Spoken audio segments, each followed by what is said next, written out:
Mexico. And today we are joined again by Dr. Soumya Swaminathan, Chief Scientist of the World Health Organization, who will be leading a panel discussion in collaboration with the world's experts on COVID-19. The topic for this session is science and the response to the COVID-19 infodemic. And this will include brief presentations about how research is done, how science is curated, what is the infodemic and what is the impact of the infodemic on society, how science is presented for public health, and how new knowledge is presented to the general public. So very interesting topic today. And then of course, plenty of time will be devoted to question and answer today. Before we get started, we want to remind the network that we have Spanish and French interpretation services available. And so you can follow this conversation through an interpreter if you wish. Additionally, for the question and answer, you can submit your questions in Spanish or French, and the interpreters will submit your question to the speaker for you in English. So just as a review, in case you're not familiar, down at the bottom of your Zoom screen, you'll see a globe icon that says interpretation. You can click on the globe icon and then click on Spanish or French, and then you'll have the option to only hear the Spanish or French, or you could lightly hear the English in the background if you prefer. So we've had over 3,000 people register for this session today, and want to thank you all for taking the time out of your busy schedules to join us. We're grateful for that. And in addition to the number of you that have registered, we also received over 250 questions during the registration, and appreciate that as well. We apologize we won't be able to get to all of the questions today, but we'll do our best to get to as many as we can. In addition, I'll be assisting in handling any of the live questions that you're submitting to us today down in the Q&A box. And I'll be doing this in collaboration with the director and founder of Project ECHO, Dr. Sanjeev Arora. Sanjeev?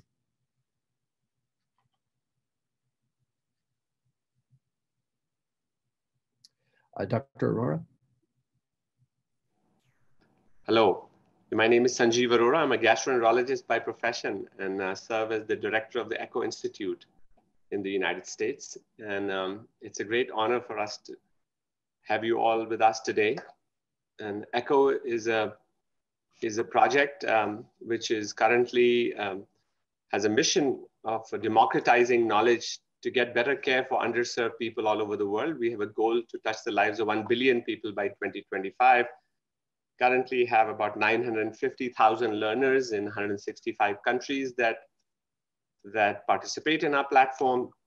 And we're really grateful that you've chosen to join this extraordinarily important session, since bad information not based in science, is responsible for a lot of the morbidity and mortality that is going on in the world today. And thank you, Matt. Over to you. All right, thank you, Sanjeev. And let's continue with a round of introductions. And during the introductions, you will find full bios, links to full bios posted in the chat box. So please check that out. And we'll begin with our moderator for today's session, Dr. Soumya Swaminathan, Chief Scientist of the World Health Organization in Geneva, Switzerland. Dr. Swaminathan. Thank you very much, Matt. And greetings to the audience, all our listeners from all over the world, and also welcome to the panelists. This has been an interesting series of ECHO webinars that the WHO has been doing, and we've had excellent topics and speakers in each of these sessions, and very good interactive sessions. And one of the things I like about these sessions is that it's very interactive with plenty of time for questions and answers and listening to all of you. Now, we thought about this topic because this has been one of the challenges that we've faced at the WHO. And as the chief scientist, for me, this has been a particularly, well, an unprecedented, I would say, challenge. What is infodemic? I mean, science, I think we all know what science is. It's the search for truth. And it is always on the move. So it is a search, and therefore it's never done. And science is incremental. We build on past knowledge. We Each group builds on the knowledge base of others, and we are constantly challenging ourselves and challenging others about the truth. And of course, as we gain knowledge and science evolves, we have to also change our approaches. And this is particularly true in a pandemic. And I want to come back to this because science has been at the front and center of the response. We knew that science would ultimately find the solution out of the pandemic. But for many reasons, science has been on the front pages of newspapers, television reporting. And I think this has led to a little bit of maybe some confusion amongst people because what we consider normal processes of science, when something which is today is challenged tomorrow and updated with new knowledge, and also the way clinical trials are done, unless you're somebody who's been involved in clinical trials, you wouldn't necessarily know the nuances of that. But then today it plays out in the public domain. And therefore it's very difficult for an ordinary person who's not really very science literate to understand what's going on. And that for some results in a question mark on what scientists are really doing. There have been a lot of other things that have happened. Of course, the politicization of the pandemic has also resulted in questioning the credibility of scientists or public health institutions. And this has varied from country to country. But in some countries, there's been much more of that than in others.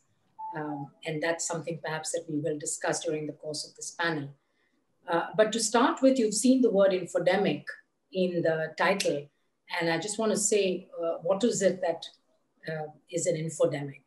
And this was something that the DG actually talked about way back in February when he said that we're facing not only a pandemic, which is caused by a virus, but also an infodemic. So an infodemic is an overabundance of information. It could be good or bad.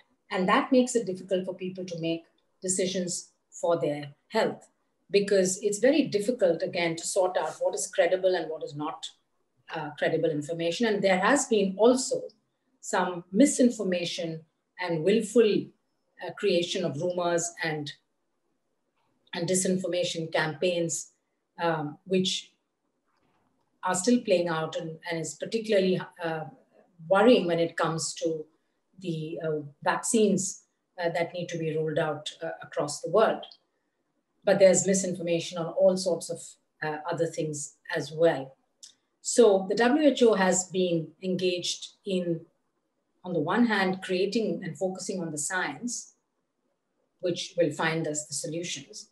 But on the other hand, also we've expanded and strengthened our communications a lot, where we first of all try and put out as much credible information as possible in as many languages, in as many formats, engage with people as much as possible so that they're getting the right information. And on the other hand, trying to minimize the amount of misinformation there is out there by working with the big tech companies, with the social media companies, and partnering with many, many people across the world to try to reduce the amount of misinformation by flagging it. And companies like YouTube and Facebook have worked very closely with us and immediately take down posts that we flag as unreliable or as frankly being wrong. Now, just a few words about the science and where we are today. I mean, I think this has been one of the beautiful and the positive things about the pandemic is the amount of scientific collaboration, the unprecedented nature of innovation that has happened, whether you take diagnostics, when at the beginning of the year, countries were struggling because the only way out was to do an RT-PCR, and many countries have very limited or no access to these machines and reagents and trained manpower.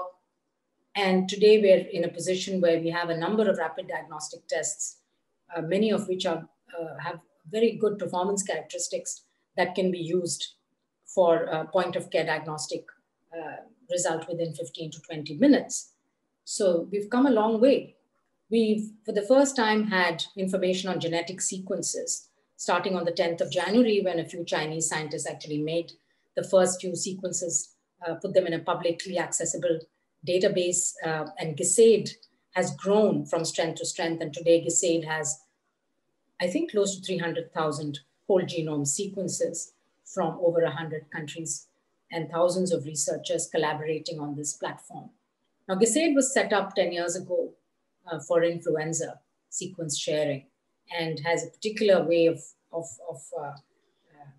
minimizing wrongful use of the data, because once you have something in the public domain, then the researchers who are submitting the data often lose all control over it. But this one has a way of ensuring that those who are depositing the data also have get credit and they get their due recognition for it.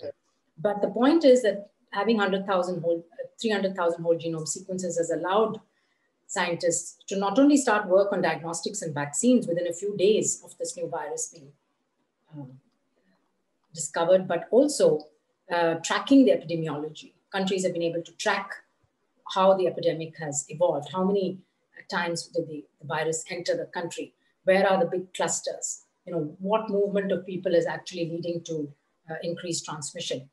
And it's going to allow us now to be able to track mutations over time, because that's obviously very important both for response to the existing currently being developed vaccines as well as for therapeutics. So that's again something new which has happened this time around, which was not there previously. And then the global collaboration on clinical trials, on studies. We launched the Solidarity trial, as you know, which had over 30 countries, 400 hospitals, 12,000 patients enrolled in less than 6 months, with interim results being published last week. The trial will continue with new arms. It was designed as an adaptive trial. And I think for the first time, this is being done in a very well-coordinated way, right starting at the beginning of the pandemic. And again, I think these are lessons we've learned from previous outbreaks, like Ebola, where things were in West Africa, where things were rather more fragmented and did not lead to the kind of concrete gains that we've seen today. There's been a lot of science done in many other areas. The WHO had launched the research roadmap in February, which highlighted the key research priorities. And we've come a long way, and we hope at the end of the year to be able to come out with the top scientific achievements of the year from our expert groups, who of course are scientists from all over the world.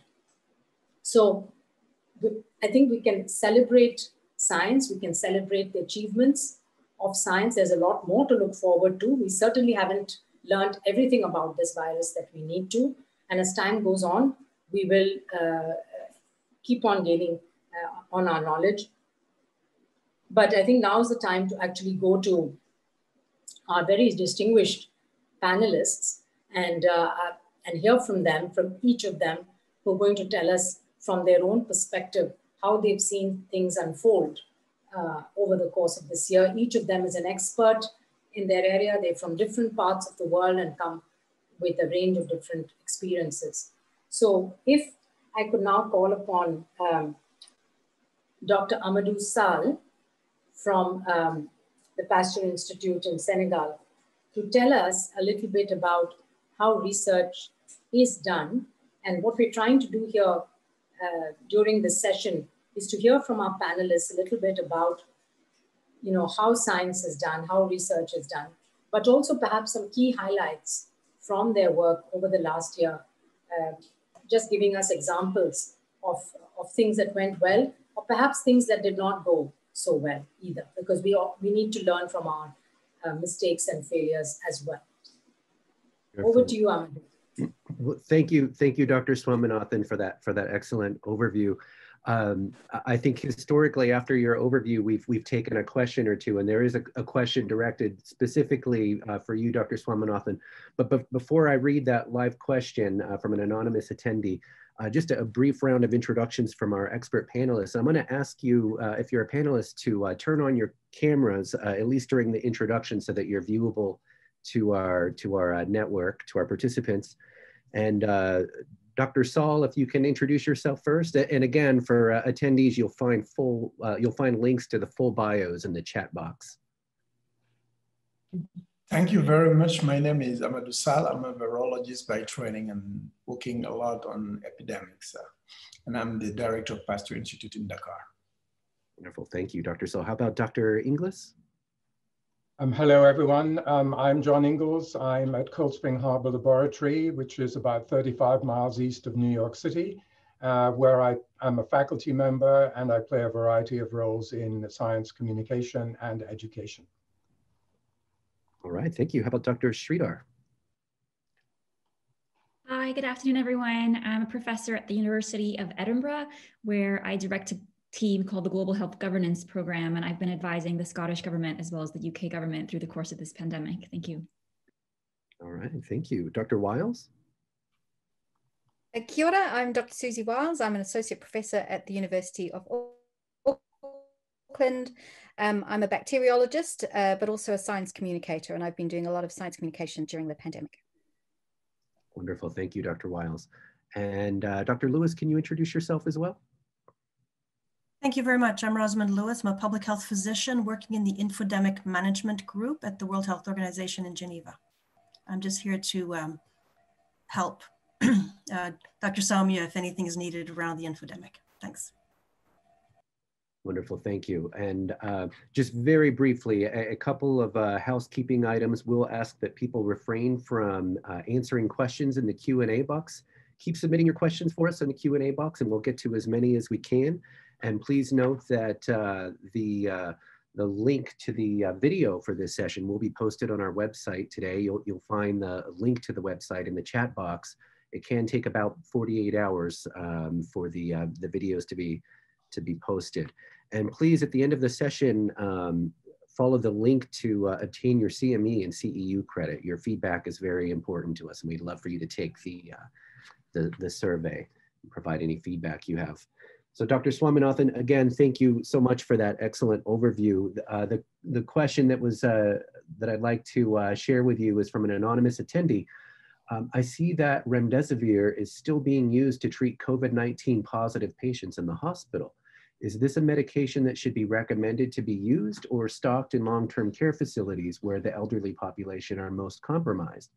Why is there a lack of awareness in the news on remdesivir as there was for hydroxychloroquine? Thank you for that question. I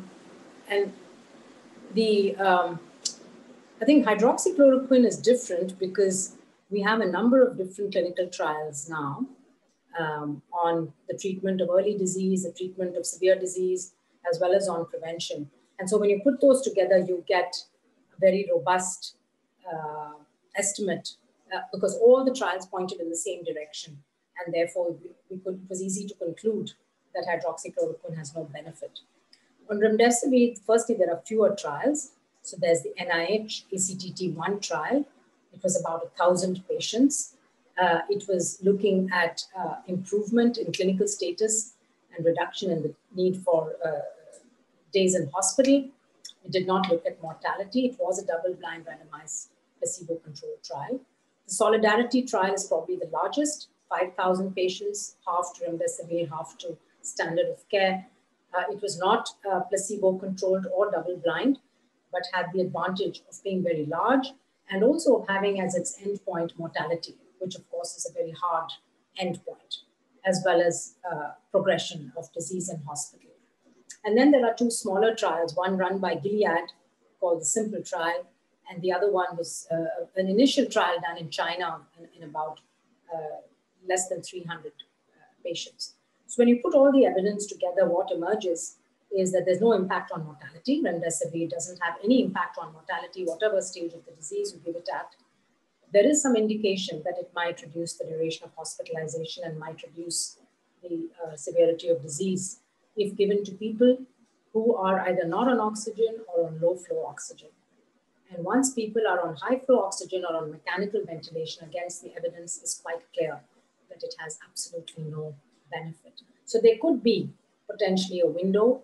And that's why when the Guideline Development Committee of WHO looked at the collective evidence on remdesivir, they recommended that it not be used because the costs probably do not justify the benefits. However, there are some countries where the costs of treatment may justify the benefits because of the reduction in the duration of hospitalization.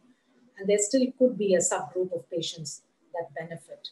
So I think there was a nice editorial in the NEJM last week, along with the Solidarity Trial publication, which said the Solidarity Trial has answered many questions, but also raised a few questions about remdesivir in particular that are quite complex and that are going to be difficult to answer.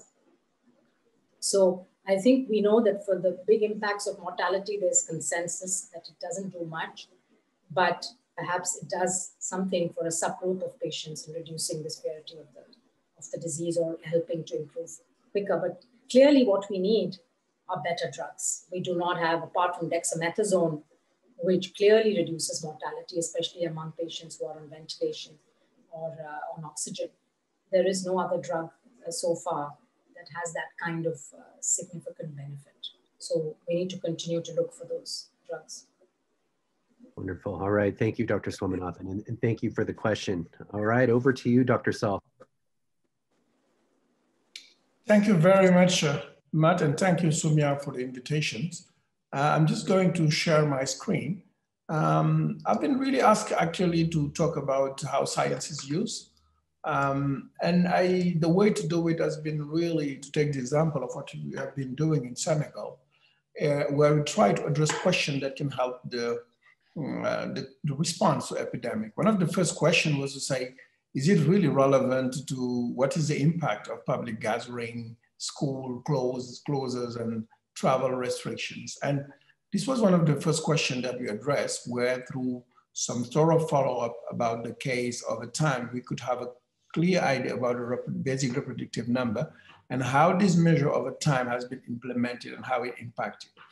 And the reason why we've done that is really to make sure that individually, whether we can know what has been the impact of masks being mandatory and travel restrictions. And what you could see here in this slide is just after a start of this epidemic, it went down following the first measure, and then it restarted again, and mask was actually put together as a measure. And then since then we have the epidemic, which is not really going very high. And the reason why this is important is it's give enough information to authority to understand whether they should maintain some measure. And now that we're having a second wave, mask is the #1 priorities.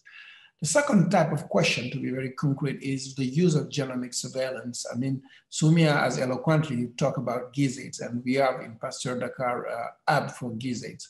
And what is important about that is by doing the sequence at the very early stage of the epidemics, we could clearly see what was the introduction, and the main country of introduction was mostly in Europe.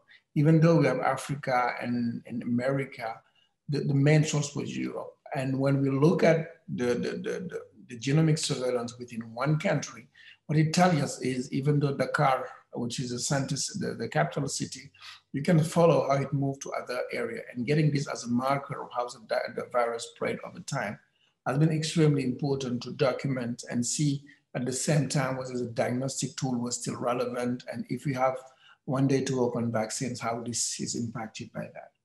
And the third sort of questions is like what we have done on contact tracing. I just try to sum up here, if you can see in these slides on the right, how through the follow-up of more than almost 1,000 chains of transmission, when they start, when they stop, and what has been the time of duration, we could clearly know what was driving actually the epidemic in some contexts and how it moved from around the countries. And by having this sort of done, you could clearly stop some of the chains because you know what was really the impact of these super spreaders. I'm just bringing those sort of questions because in all these different contexts, what you're doing as a science is really helping to make the policy quite credible and also helping decision makers and healthcare workers to take decisions. The last example I'm going to give is clinical research. We've been doing some work and have a cohort established to follow hydroxychloroquine and azithromycin. And right now we have actually started on those cohort to nest it within the cohort some clinical trial where we're using the nafamostat to see its effect on moderate and severe clinical presentation with pneumonia. And once again, this is science is really making sure that when there is a debate about the usefulness of hydroxychloroquine or having a new potential drugs, we need to do it in African context and document what's happening. And what I can say about that is just some few lessons that we learned when we are at the stage of designing it. It's really important for us, and when we learn is of the science to be extremely useful. Science now and research is a pillar of epidemic response. And being able to bring useful information like when to stop the hospitalization, is a disease still spreading because this reason or the other, addressing that question in the design and how it is useful seems to us very important to make, just to build that credibility and being useful. The second thing is really to work with Ministry of Health and key players to capture data and ensure the quality using appropriate platform.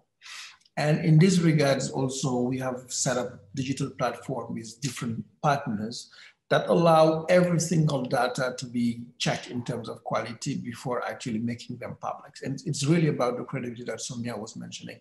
And the last part in the design is we respect all the best practice going to ethical committee, having this multidisciplinary, making sure that the key users are involved. And this would help a lot because the whole purpose of this is the science to be used, and when it is used, to be used wisely for their interest.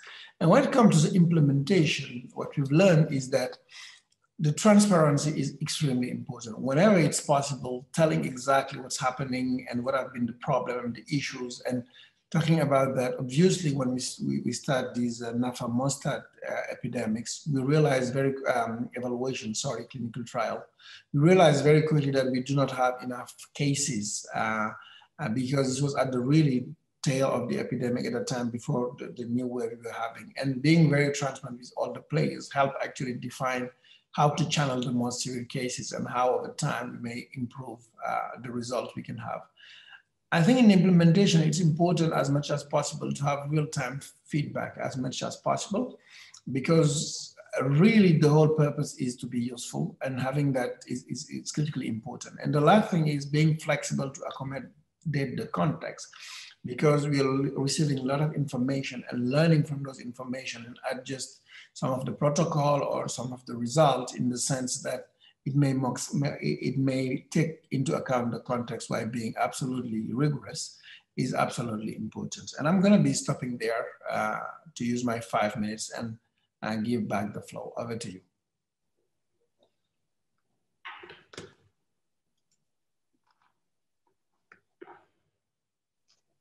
Back to you, Dr. Swaminathan.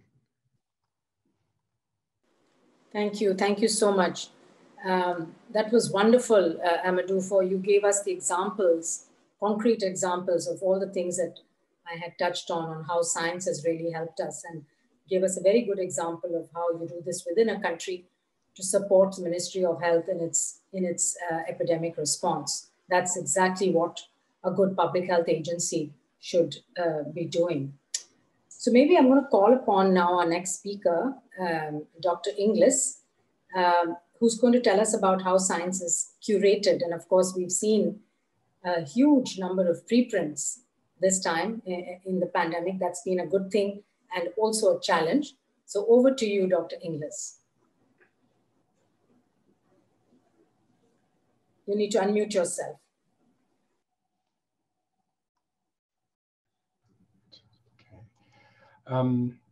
Yes, hello everyone again. Thank you, Dr. Swaminathan, for that kind introduction. I'm sharing my screen here, which I hope everyone can see.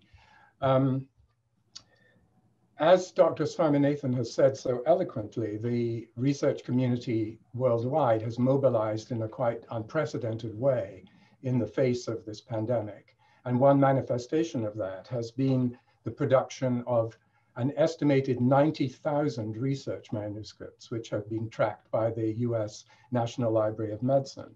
About 70,000 of them are peer-reviewed papers in journals.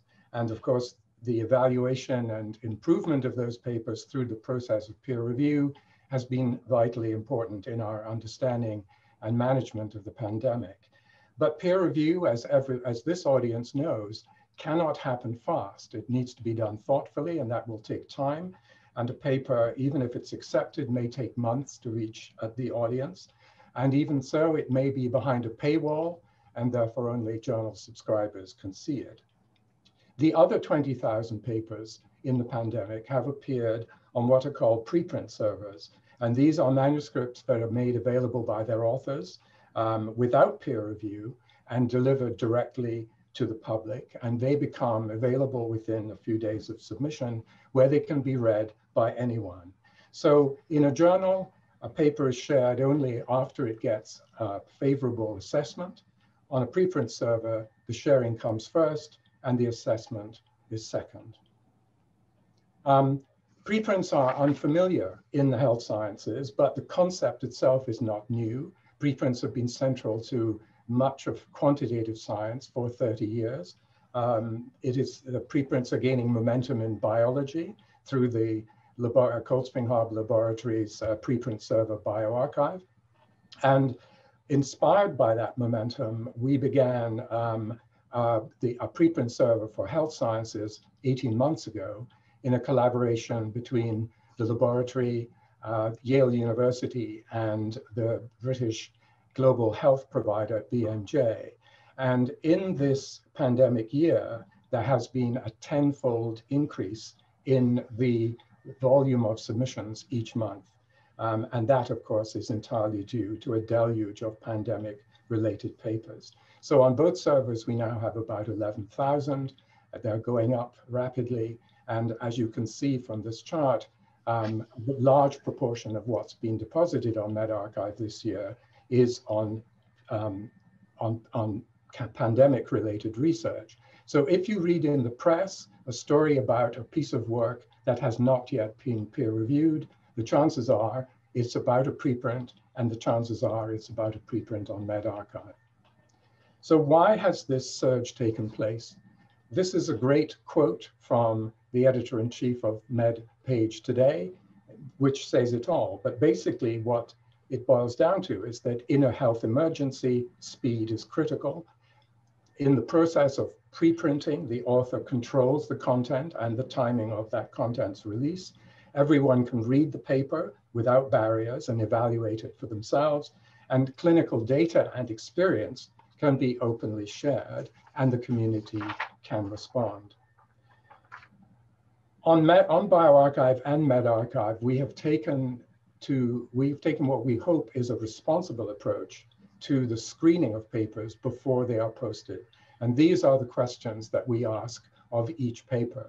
And those questions are asked in a sequential process consisting of a scientifically and medically qualified in-house team, then the help of more than 150 clinicians and scientists worldwide, and then finally guidance from experienced clinical editors. So these are the questions. Is the content of this paper really science? Is it a research paper? Because we do not take opinions or reviews or editorials. Have the authors stated their conflicts of interest? Has ethics approval been given appropriately? Have clinical trials been registered? And are the data about patients which might identify them? If those elements are problematic, then the paper can be returned to the authors and a fix made. Then there's another category of scrutiny. Will the content of this paper cause alarm about safety to do with vaccines or drugs or other things? Does the paper promote conspiracy theories? Does it predict efficacy only on computer modeling without any other kind of investigation? And are there claims made for therapies which are not based on trials? And another consideration, particularly in the pandemic, is does this paper claim therapeutic value for a drug that is a speculative, but this is a drug that certain kinds of patients really need. So as a consequence, we do have a significant degree of decline. Not everything is posted. And in medRxiv's case, that rejection rate has varied between 20 and 40% this year. So as a consequence, many of the papers that have been posted on bioRxiv and medRxiv have turned out to be important. on the top left, one of the very early papers characterizing the virus. In the middle, a map of human proteins that are potential drug targets. Assays for seroconversion. The first clinical trial on dexamethasone was pre-printed on medRxiv. Inevitably, some are flawed. Here are two examples. An estimate of seroprevalence in California that had poor methodology, which was pointed out, and the authors have corrected that in subsequent versions. And then a notorious article claiming a similarity between the COVID virus and HIV-1, which produced such a violent response from the research community that it was withdrawn by the authors within 2 days. Withdrawn is a not infrequent occurrence. We've withdrawn across both servers, we've withdrawn, or the authors have withdrawn 23 papers, but then journals are also seeing the need to withdraw papers as well. And I have to say that although many manuscripts are called preprints, not all preprints are handled the same way. On medRxiv, there's history here of a paper that drew criticism when it was first posted. The authors withdrew this version, resubmitted improved versions, and now this paper has been published in a journal. On the right, we have a website where an author can post basically anything. And this is a notorious paper suggesting that the virus was engineered. It has again received fierce criticism within the research community, but the paper remains there unmodified and unpublished. So in the context of an infodemic, how should preprints be handled? They do give free and open access to new results a long time before journal papers can, and it is naive to expect that they are going to be ignored by the press or by the public. But they are preprints, and every one of our preprints has a disclaimer pointing out that they are not peer-reviewed, should not be used to guide clinical practice or health-related behavior, or reported as established information.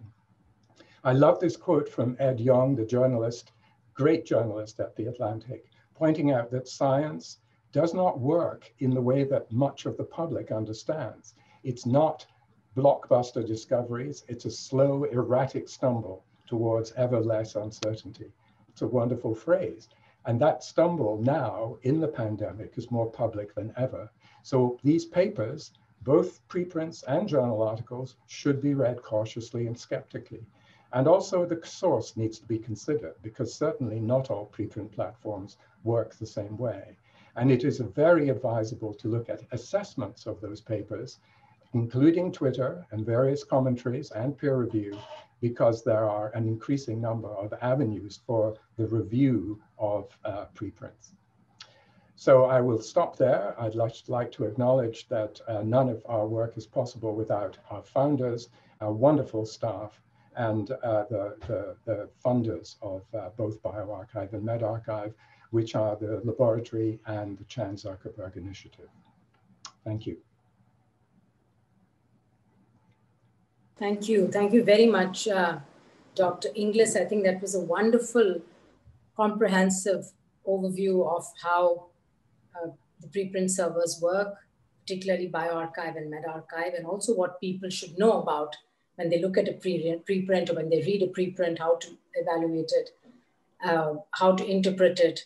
And then we need to wait and see whether that actually shows up in a peer-reviewed publication later. But obviously, as you showed, many of the important findings from research studies have been put out on preprints. So it's been a huge and a very welcome resource. So we're now going to go on to our next panelist, Zainab Tufekci. Welcome, Zainab. She's a little bit different background, I think, from everyone else. A sociologist who's also very interested in technology, has been following this, and an excellent writer, I must say. I've read several of your articles in the Atlantic and other places. And you're going to tell us about how the infodemic has affected society from your own lens, studying people as a sociologist. Over to you, Zainab. Thank you. Thank you for that kind introduction. I want to talk a little bit about what happened with our information environment and how it relates to how we should keep communicating in the future in my 5 minutes.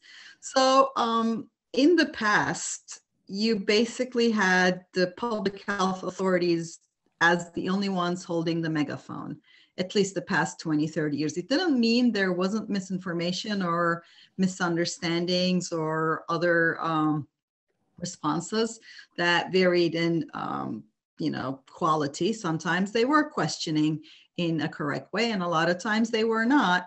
But in some sense, you still were the only one holding the megaphone. Now, with the pandemic, we entered into this era in our current digital public sphere where the public health authorities are far from the only ones holding the megaphone, let alone, big journalists or anything of the sort. And plus, as has been discussed, there's a really interesting way in which there's a lot more science available to people in preprints, in peer-reviewed journals, in other ways. They can go read the sources themselves with, again, varying degrees of competence in the ability to interpret those.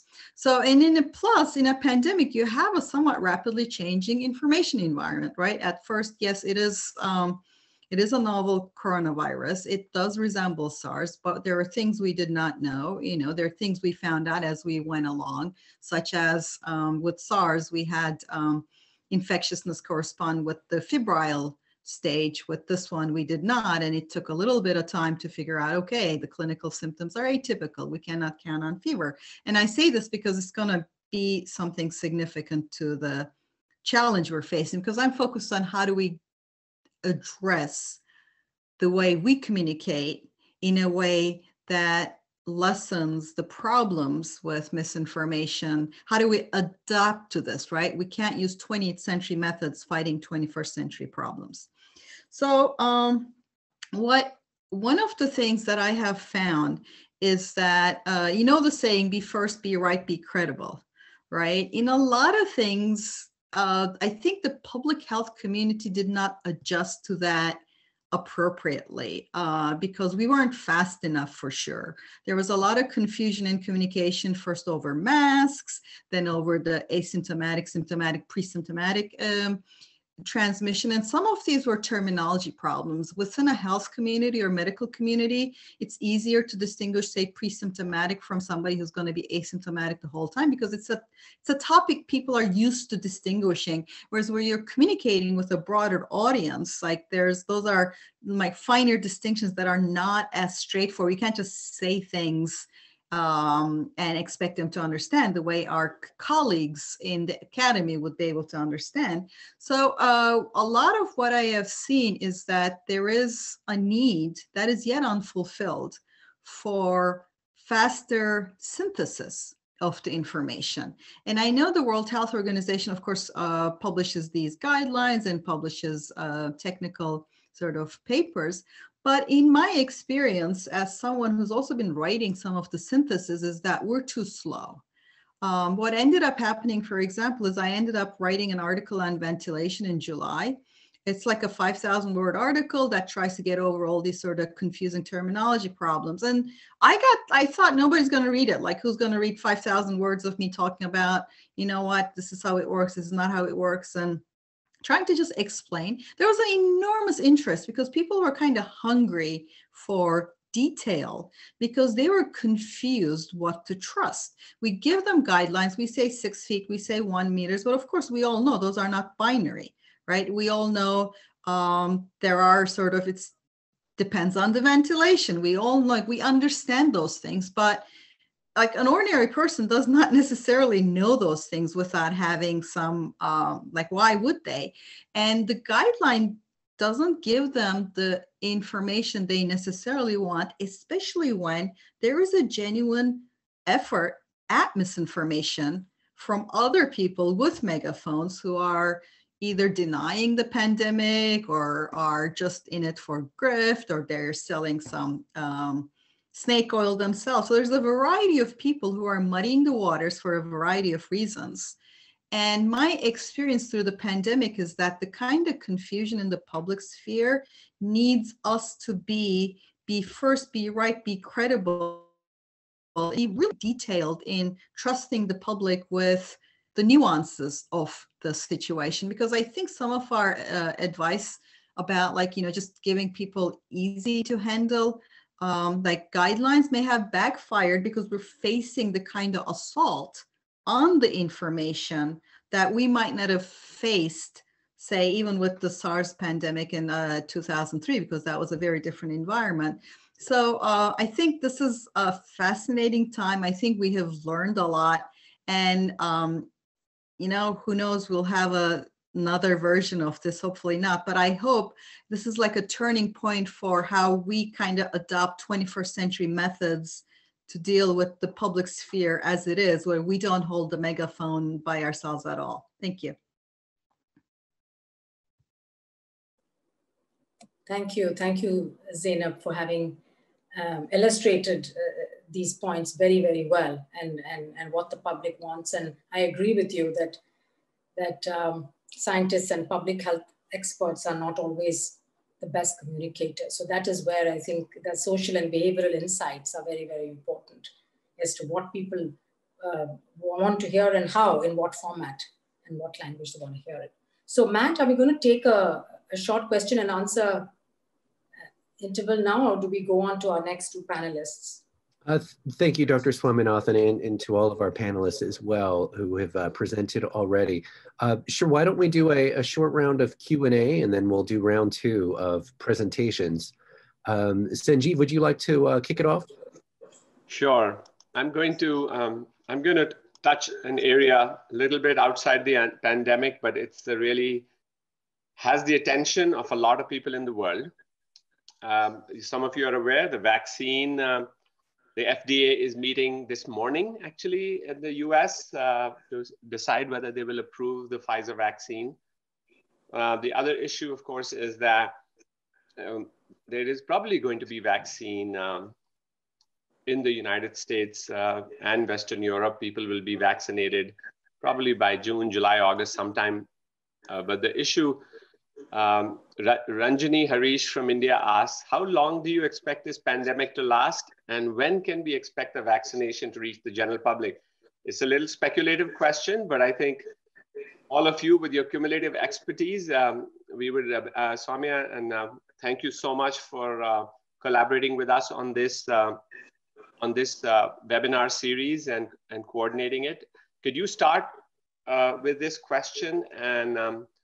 And really, along with this is this issue of how long will it take to get the vaccine to low and middle income countries which are not part of Western Europe or the United States. So over to you, and then we'd like the opinion of your other colleagues. Sure, I can start and I'll try to be brief. So obviously we know that a number of countries have made deals with vaccine companies already and have pre-ordered doses. And so these are the countries that are going to very quickly start issuing authorizations, vaccinating their populations. In fact, some countries have already started, Russia, China, there are countries where national regulators have already approved vaccines produced in those countries to vaccinate certain groups under emergency use authorizations. So that is going to slowly increase. What we're hoping is the COVAX facility will also be able to start distributing vaccines to low and middle income countries in the first quarter of 2021, and then quickly ramp up in the second quarter and beyond. But I think we need to keep in mind that while the priority groups in all countries hopefully will start receiving vaccines, at least by the end of the first quarter, beginning of the second quarter of 2021, the healthcare workers, the elderly, I think we're only going to be able to vaccinate those very high-risk groups by the end of 21.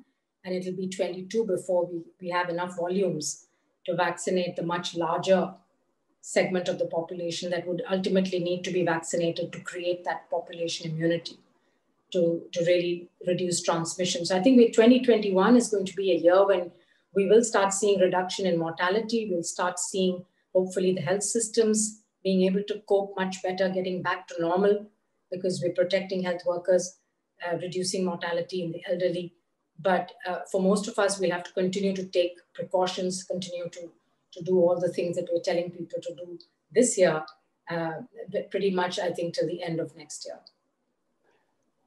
Yeah, and Devi Sridhar, you know, in the New York Times, you wrote that for our indiscretions in the summer, we're going to have to pay for it in the winter. So the winter is here in the United States. How long are we going to have to pay for our indiscretions here?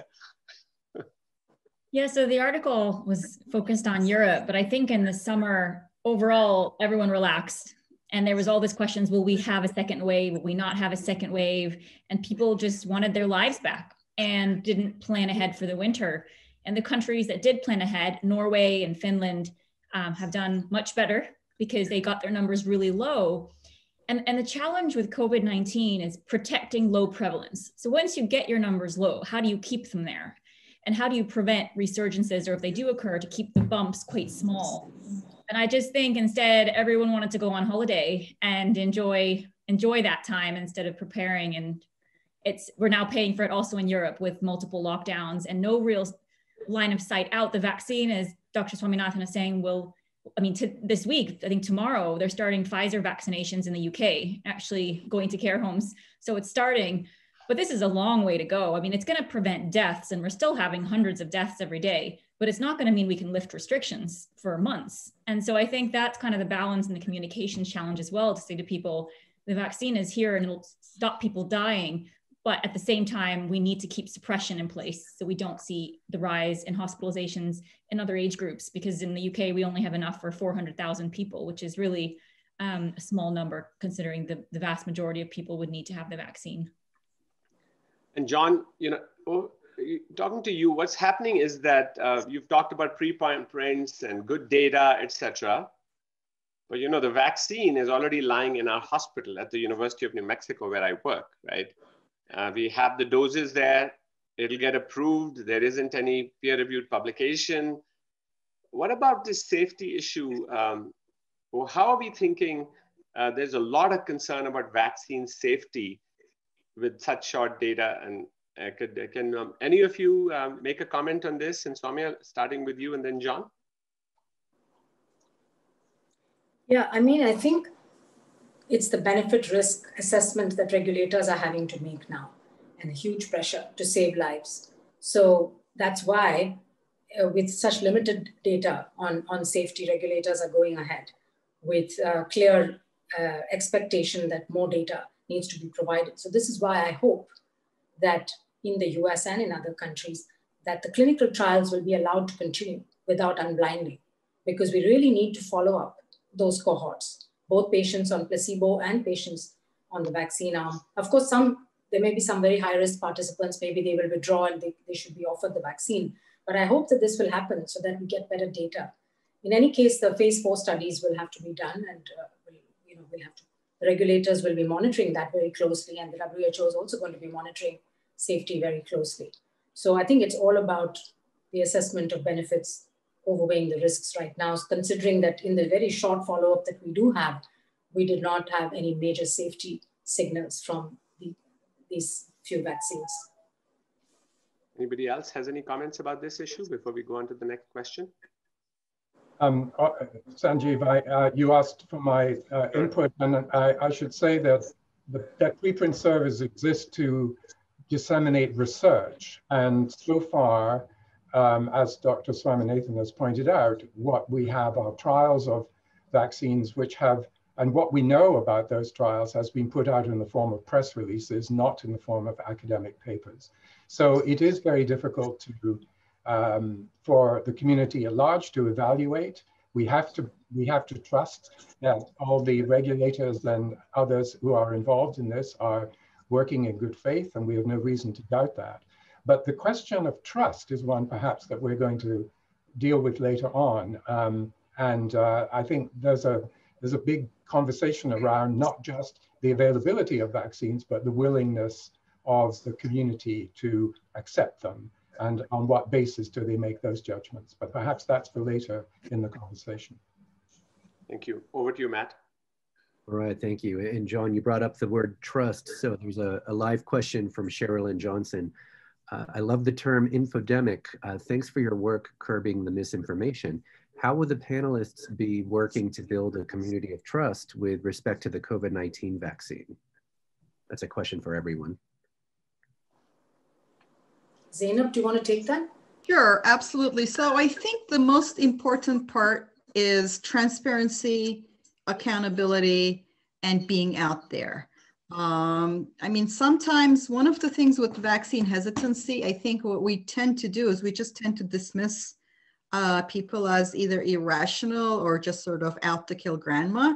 And not only is that not always true, because there's a lot of historical reasons for vaccine hesitancy that range from, yes, indeed, misinformation and snake oil to historical experiences with the medical establishment that has left people without sufficient trust. So I think we need to kind of address this as saying, yes, we're going to earn your trust. We're not going to just dismiss your concerns. We are not going to primarily just portray this as a culture war issue where you're on the wrong side.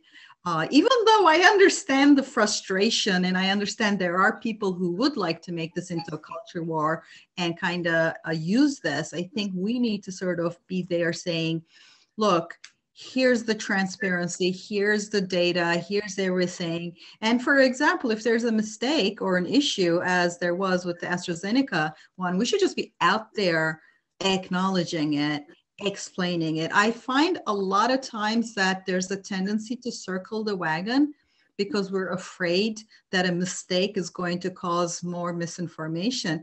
And my experience and like our findings is just the exact opposite, in that since we don't hold a megaphone anymore, if the mistake or an issue or a question mark is out there, if we don't address it, all we've done is just not address it and allow people to use it without us being there saying, wait, yes, there was a problem. Here's how it happened. And here's how we're dealing with it. So I want to say, like, I really totally understand, because when you're under so much attack and working under so difficult conditions, you just want to say, okay, fine, stop, attacking us, because some of it is really disingenuous attacks and some of the vaccine hesitancy is just pure snake oil sellers encouraging it. But since we want to reach the people, I think we should be right out there saying, you know what, historically, this did happen. And yes, there was this problem with the 1976, 77 H1N1, because they're going to hear about it. Like, us not talking about it doesn't stop it from them hearing about it. Yes, AstraZeneca, the first dose was screwed up. This is a very fast timeline. Here's the third trial we're doing to address it. I'm just making up whatever it is. And I think that's really the thing to do, is to be in front of anything we're going to be challenged with, or rightly or wrongly. Some of it is going to be unfair. Some of it is going to be fair. We should be out there and saying, we hear you and hear our answers and ask your questions. We're transparent, we're accountable, we're not perfect. And I think that's how we establish trust in the 21st century conditions. And it's good advice anyway, in general. Thank you. Thanks, Zainab. Thank you. Any other insights on that? Thank you, Dr. Tufekci. Amadou, do you have anything to add on that from the African perspective? Yes, I think when it comes to the vaccine and the access, I start seeing what I've not seen much in Africa, which is vaccine hesitancy at the level that can be really, you have to be worried about. Because when you discuss with people, usually vaccine hesitancy is very low in Africa. When it comes to COVID and the discussion, I hear more. People are very, very suspicious about the vaccine, which is really a surprise to me, and probably has to do with what probably Zainab was mentioning. So I think, unlike what happened usually in Africa, we may need to have effort dedicated to convince people. Because obviously this is a very complicated ecosystem where they have so many different vaccines, so many different issues in terms of logistics. And the other thing is, from the African perspective, the access. People are really thinking about when are we going to get vaccine, even though some countries are planned ahead to be able actually to get access through COVAX. This is a topic where many people are worried and want to see what's happening in Europe, whether they may have it. So I think it's a topic that's going to be a lot debated, but probably need much more attention from the vaccine hesitancy point of view. Logistics is something that worries people, particularly for vaccine to be distributed at -70. But this is something that people are working on. Over to you, Soumya. Thank you. I think, you brought the point out paradoxical, because in these countries, people are waiting for the vaccine. They want the vaccine and they're worried they won't get it fast enough. Mm-hmm. And they see people in the richer countries getting it. And that's where you have 40, 50% of people saying, hey, we don't even know if we want the vaccine. So luckily for us, in developing countries, vaccine hesitancy is not an issue. But I think the issue there is what Zainab was saying, is people have genuine questions. And we need to answer those questions and clear the doubts that they have. So, okay. If I might add one thing, I'm seeing like in some developing countries, like I'm originally from Turkey, there's an enormous amount of misinformation and conspiracy theories being pumped in about the vaccine. So traditionally, Turkey is not a vaccine hesitancy country either, but this may be the first time it's not just a rich world problem. And I just heard that it might be a problem in some African countries. So the information environment is going to affect all of us, even if historically it wasn't a problem. So just wanted to add that. Yeah, that's very true. And of course, social media is global now, right? So it's not limited to any country or anything like that. So that's a really good point. And I hope that all the listeners here, who are mainly healthcare providers, I guess, will do their bit, to educate people about the facts. So maybe we should move on now. And I'd like to request Dr. Devi Sridhar to come on and talk about how science is presented for public health. Hi, thank you everyone. And I'll speak for a few minutes with 4 points. And this is really about how to communicate science to policymakers in making public health policy, and the reflections I've had working on this over the last 6 months. So the first thing, and it reflects what was just said, is around speed. So a lot of what ministers need is information rapidly, and that means now within hours or days. So a concrete example is around nighttime curfews. And so when trying to introduce restrictions in a way where you keep economic activity going, but you try to hit actually the virus spreading, countries have brought in nighttime restrictions from East Asia to Europe. And so policymakers want to have quickly a briefing done, which is what is the evidence on which countries have done this? What impact did it have? What are the various options? And they need it within hours because they're going to make a decision the next day, because that's the speed of COVID-19. So I think one thing to learn is if you're not fast enough, you just won't be heard. Decision's going to be made whether you're there or not. And so I think one thing is we've all been working in sprint after sprint after sprint rather than a marathon. The second thing is the level of uncertainty, and that all you can really do is outline different options and the costs and benefits of each. So to give an example of here, at the start, South Korea went down the path of testing and tracing and isolating. It's also what WHO was advocating for. But what governments wanted to know was how fast do the test results have to come in to actually get a handle on this? How many contacts do we need to trace for this system to work? And what percentage of people need to isolate? And these questions are really hard to answer in real time because it wasn't like we could look at other countries like South Korea and figure out, would that work here? So what level did we need in each of those three in the logistics to be able to lift restrictions? And so I think all you can do is outline the costs and benefits of investing in different approaches and then trying to kind of move it forward. A huge problem with the uncertainty has been around immunity, actually. I think a lot of governments at the start, because they weren't sure about immunity, thought they could build up herd immunity or thought that immunity would be longer lasting. There were a lot of questions which we still haven't answered about how long immunity lasts, but I think that really made it difficult when you were trying to advise governments because sometimes you just didn't know. You were asked questions, how long does immunity last? You don't know. The third thing is about the trade-offs involved and all the stakeholders, and that in the end, the decisions are political. And as a scientist, you can't really say what to do. You can only say, this is the evidence base, and then you have to leave it to different stakeholders to negotiate and discuss it. So an example here is schools, one of the hardest issues. And so, in meetings on schools, you will have unions who want to protect teachers' interests and teachers' health and welfare and mental health. You will have, essential workforce unions, healthcare workers who need their children to be somewhere. You also have those representing vulnerable children, because we know with school closures, vulnerable children, those in abusive households, those from deprived areas are much more badly hit. And then you have, those who talk about early years education and the economy and the economic costs. And then in the end, all you can do as a scientist is outline, what do we know about children and transmission of COVID-19? And knowing what children do with COVID-19 is not going to answer your question whether to open or close schools. But it's one input into all the stakeholders who will discuss it in a multi-dimensional framework. And finally, the question is, when do you advocate for a particular position? And when do you walk away and say, I've done my job? And it's a very hard line. So I'll tell you two examples. First is on face coverings. We've gone in circles. I have lost track of how many hours I've been in face covering meetings over, do they work? Do they not work? Is there an RCT? At some point you have to get behind a position. And I think I could see myself moving to a face covering advocate before maybe we had the RCT, because it just seemed like that was the way that the observational evidence was showing, and we needed to make a decision. And the last point I'll say on advocacy is, and it's something we've reflected in Scotland, is I definitely feel children must be protected from the brunt of this pandemic. And that means children need to be prioritized in terms of policy decisions around school reopenings, around activities, around social care services, around poverty, around food banks. That's a political choice. But as a scientist, sometimes you say, actually, it may not be clear-cut, a technical question, but I'm going to raise my voice and advocate for the position of children. And hopefully that can help shift the discussion towards how do we protect children through this? And if we're going to put in place restrictions or other measures, do it in a way that has the least impact on the most vulnerable part of society. So I'll stop there. Thank you.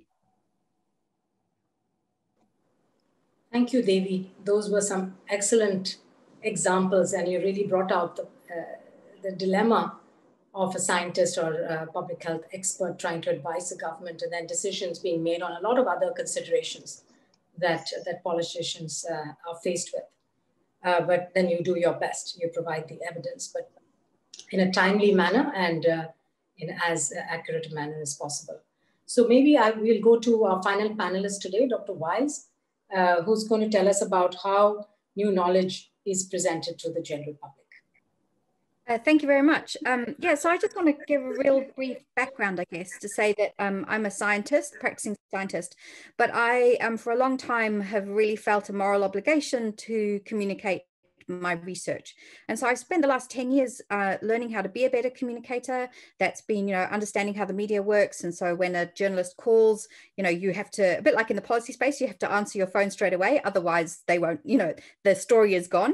But not just communicating to journalists. I've also I've blogged, used social media, but also worked with artists and illustrators to help communicate the ideas that I was trying to get across to different audiences.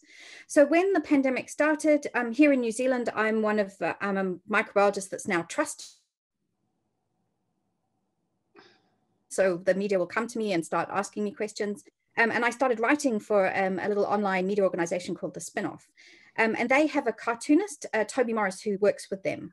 And so at some point in the pandemic, actually it was around when the flatten the curve idea started coming around, I approached Toby about doing a visualization, a new visualization of that graphic. So I'm just going to share my screen and show you some of the things that we've done, because what this started was basically the most incredible collaboration of my working life now. So we ended up doing this version of Flatten the Curve that people might have seen, where we toggled between the two options, showing how people's attitudes could help, I guess, or could influence how the pandemic played out. So if we had sort of we don't really care about this, we'd see an overwhelming of our health systems. But if we were all doing our bit, we could try and sort of slow down the pandemic, and so that you could keep it below our capacity to look after people. This was just the start. And so we've ended up doing, Toby and I have worked together now to try and communicate all sorts of things to do with the pandemic. And it's been my job to really look at where is the conversation going? What are the concepts that people need to understand? And then the two of us work together to put that in a visual form. We've released everything we do under Creative Commons license so that others can reuse and adapt and translate all of our work, which for Toby was also quite a new thing, given that his whole business is around, creating graphics and things. I guess what we've shown, so this image went viral. You might recognize this one as well. So we were trying to show exponential spread, but what we did with this image was show how we could stop being part of a transmission chain. So here in New Zealand, we were talking about working from home or not flying around the country or not going to a barbecue, and how if you did that, you could potentially stop transmission of the virus. And this image, this concept went viral. We saw other countries around the world and organizations take the way that we had visualized this concept and adapt it for their own uses. So this is kind of Australia and Germany and in India. But we've also seen other organizations use it. So this here is a version that was used to show people how they could stop youngsters in the youth justice system getting COVID-19. So they adapted the things where we were talking about barbecues, and said, issuing verbal warnings rather than arresting young people. We've also tackled this idea about the language. So we did a graphic that had some of the concepts where the meanings are different between the public and scientists. This is one talking about models, where we say, that's a replica or a person who demonstrates clothes, whereas scientists mean this sort of simulation or representation of the real world. And here we've actually got the science that equation is the one that was used in New Zealand to model what our case numbers would be. But we've also tackled like pure science, so that we've done a graphic that also explains all the different ways that we make vaccines, then included in that the current vaccines we have, and then the ones that are in trial for COVID-19. And we've done now about 35 different graphics, and they're all available on the internet as this kind of bumper box set. Every one of the graphics is accompanied by a longer form piece with me, but they were all designed to be shared and understood on their own.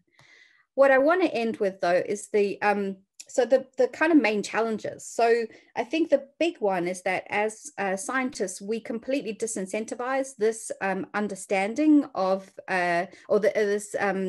we completely disincentivize people learning how to communicate in this way. So for me, I don't get promoted based on my ability to communicate my science, except in the form of a peer-reviewed publication. So actually, I've spent my entire career justifying why I want to do this communication, which it turns out then in a pandemic becomes really useful. And the other challenge I think we've faced is that we have seen so why should people trust me as a scientist versus other scientists who are saying completely different things? And so what the approach that I've taken with that then is that we have to do values-led communication. So we have to really say who we are as people and what we value and how we evaluate evidence based on our values. And that might be why I would give different advice based on a piece of evidence to somebody else. And that being transparent about what our motives are, I think is really, really important, especially when we've got people who are potentially pushing misinformation or are being used by people pushing misinformation, yet have the same qualifications as those who are trying to spread really good information. So I think with that, I'll stop, and I'm happy to answer any questions. Thank you so much. Let's go on to the question and answer then, Matt and Sanjeev. Turn it over to you to moderate. All right, thank you, Dr. Swaminathan. So first question I'll read gets back to trust around the vaccine. This is a question from John Overtveit from Sweden. Is the balance right between the medical research and the social and behavioral research? So we have impressive vaccines, but what about vaccination with 50% say they will not take the vaccine? Do we feel that our existing social and behavioral research is up to task for enabling vaccination?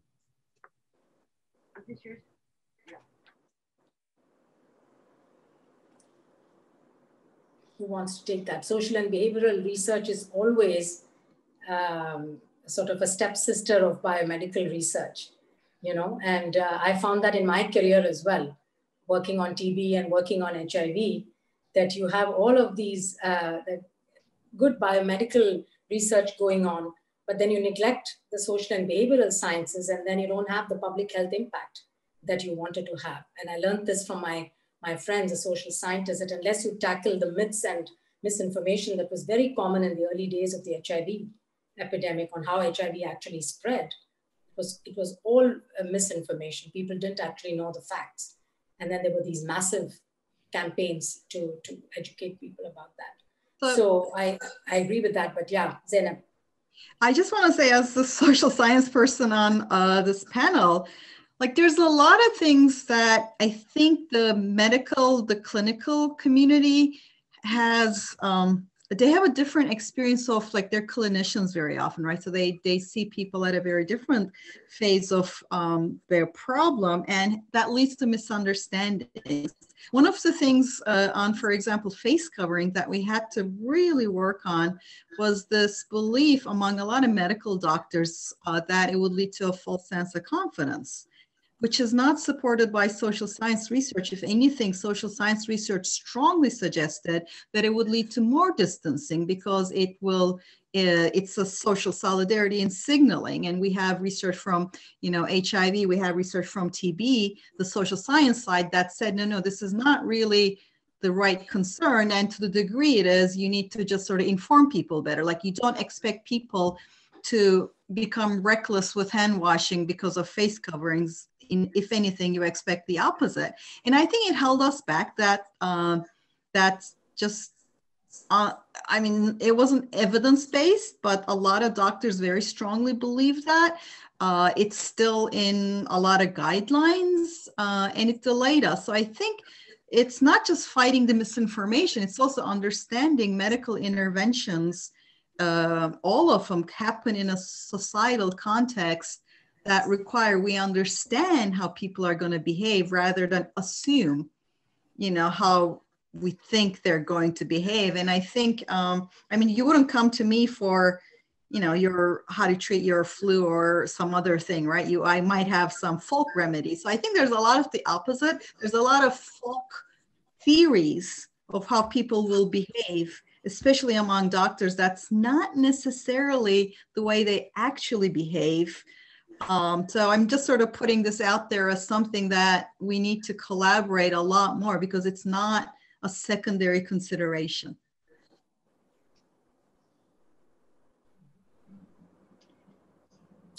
I wonder if I could add a little bit to all the really excellent things that Zainab has said.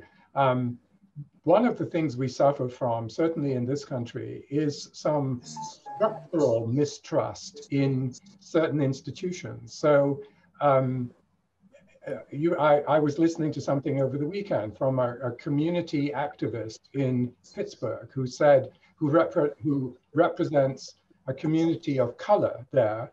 And he said that his constituents intrinsically mistrust things that come from the government, things that come from the medical system, because the community of color has had a bad experience with the medical systems, things that come from companies, and also things that come from universities, because in Pittsburgh, the university is seen as an agent of gentrification. So, I mean, I ended up at the end of that conversation thinking, feeling rather despairing, because where do you look for the sources of trusted information? What are the vehicles of those facts? And I think the conclusion that this community organizer came to was that you had to educate particular individuals in that community who had a very direct connection with the sources of facts, and who then went into their communities and were regarded as trusted purveyors of something valuable. And this is not in any way my area of expertise, but it did seem like a very constructive way of solving what seems to be a rather large problem. Can I jump in there? Because that's absolutely true. The vaccine literature too, that people are more convinced by people they trust, and that's your friends and family.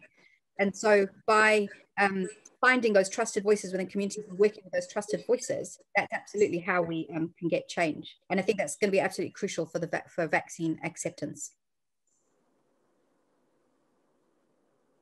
Right. Which also means we have to trust the people, right? We have to trust them with information. We have to trust them with nuance. We have to trust them with accepting when there's an accountability problem, acknowledging past issues and things like that. Because it's a two-way thing. When we don't trust them, they don't trust us either. Especially if, as Dr. Inglis was saying, there's a history that and terrible experiences, to put it mildly. Very important point. Well, thank you. Another live question from an anonymous attendee. So I work in health promotion in higher education with students who think they're invincible to the virus, yet have the largest incidence rates of contraction. They are also the largest population of use of all 21st century methods of communication. Do you have any advice on how to best combat the communication coming from those who hold the megaphone and have our students' ear? I'm sure Devi would like to come in as well on this.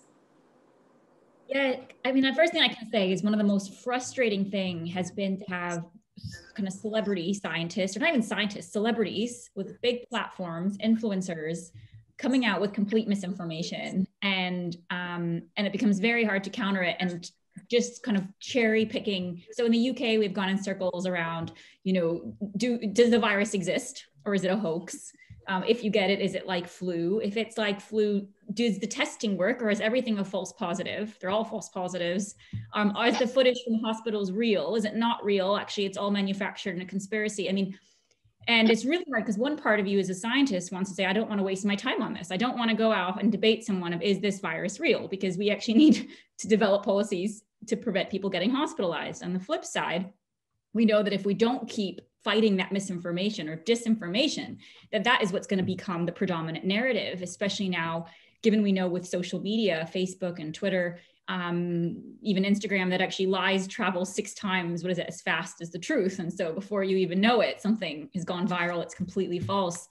And all I can say is trying to do outreach through family and friends, trying to continue to be honest, as everyone said, about what we know, what we don't know, and trying to convince young people that you're actually not invincible, both because we don't know the long-term effects of this virus on the body. And I think that's why when people ask epidemiologists or scientists, general or virologists, very cautious. Most people don't say they don't want to get the virus and they want to avoid it for themselves and their families because of the uncertainty. So I think emphasizing that to young people, that there's a lot we don't know about this virus and the long-term effects. But secondly, you don't want to be responsible for infecting someone else. You don't want to have that on your conscience. And so those are kind of the two ways, but it's a really, really hard one. I mean, just yesterday in the UK, there's pictures from down south in London of, hundreds of young people in shops crowded together. And we still have pretty high prevalence. And hospitals already filling up. And it's a challenging one given the age profile of this virus. In some way, it'd be easier if it affected everyone the same way, because then you wouldn't need to have this balancing of the vulnerable and the healthy. But unfortunately, we do have this age profile and the vulnerabilities. And I think the most awful question I've been asked in an interview is, given this only kills people over 65, is that an acceptable loss for society to continue? And I think that's really sad that we've started to have those kind of discussions and debates about young versus old, when it never should have gotten to that point. We should have moved quickly from the start, alongside WHO's advice and East Asian advice, just to suppress it in all age groups.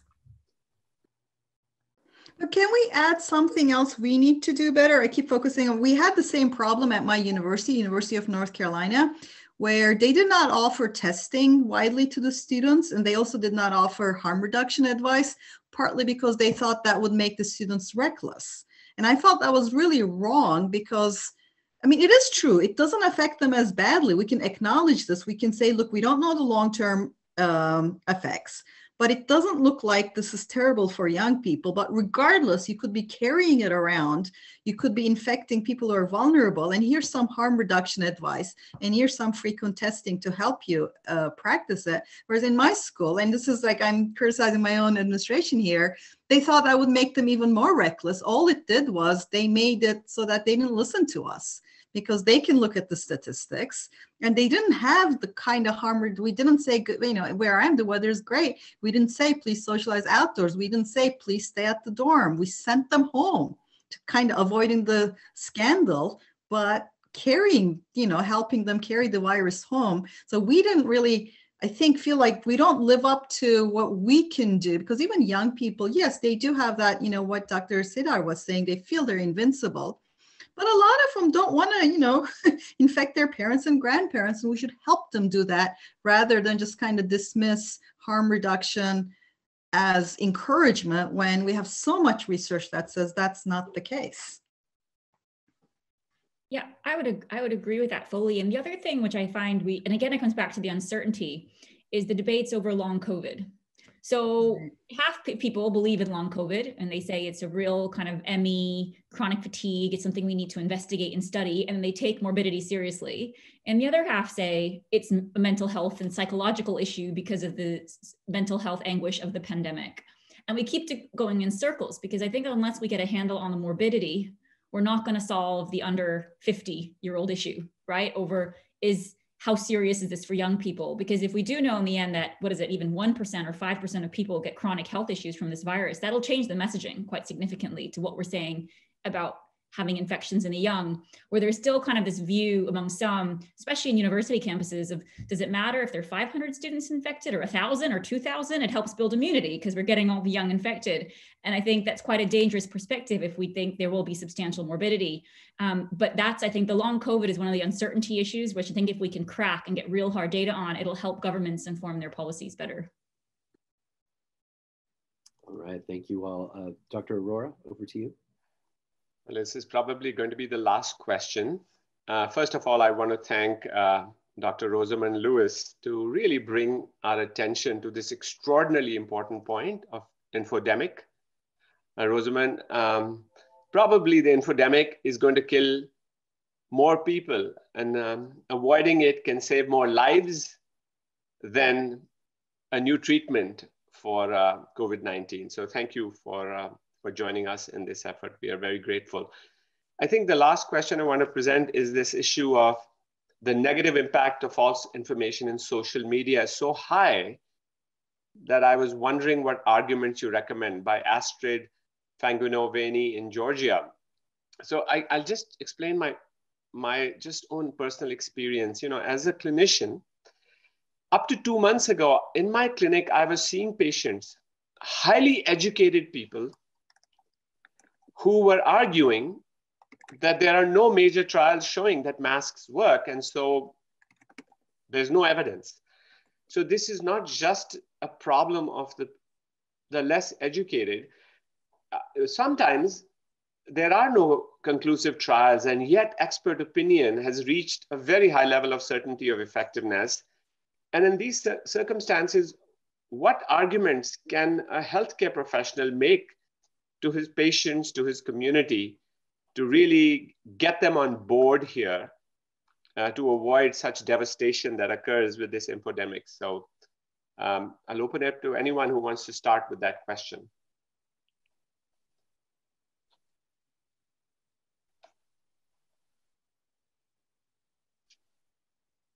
I guess there's no one who wants to take that one. Go ahead, Dr. Sridhar. Yes. I think we're all stumped because this is the challenge we're all facing on a daily basis, which is how do you convince others to believe something which emotionally they don't want to believe, yet is that you have, when belief systems are so strong. I mean, I think one thing that's come out clearly is sources of trust and who do people trust. And through this, even less than governments, I think people have trusted experts. So if I think of, in the States, Dr. Fauci, in the UK, various senior health experts, and even for myself, who do I trust? If I want to understand a new vaccine trial and I'm not an expert on that exact area, I will go seek out the scientist who I know is, and read what they're writing and read what they're tweeting and read what they're sharing. But I think it comes back to the role of scientists as independent people to be able to say not what people want to hear, but what they need to hear out of facts. Thank you. To bring this to a close, I want to mention that we have another webinar on December 10th on just focused on antibody treatments. As you know, those are coming here very, very soon. And you can see the times there on December 10th on 12:30 to 2. And then on December 17th, we have 90 minutes just focused on vaccines. So over to you, Matt. All right, thank you. And I want to thank everybody for joining us today. I want to thank Dr. Swaminathan for her moderation today, and all of our panelists for sharing their time and expertise with us. A very important topic. Please find a link for obtaining CME credit and completing a survey where you can provide feedback for this session. You'll find that in the chat box. And please also find a link in the chat box to our website where you'll see all of the resources that were posted today. You'll find a link for all of those resources and also links for the video for this session as well. As Dr. Aurora alluded to, we'd love to see you in a few days when we talk about antibody treatments. Next Monday, we'll talk about global successes in managing the COVID-19 pandemic with speakers from Vietnam and Africa, so please join us for that as well. And then the vaccine development and distribution next Thursday, the 17th. So you'll be able to find links to register for these on our website as well.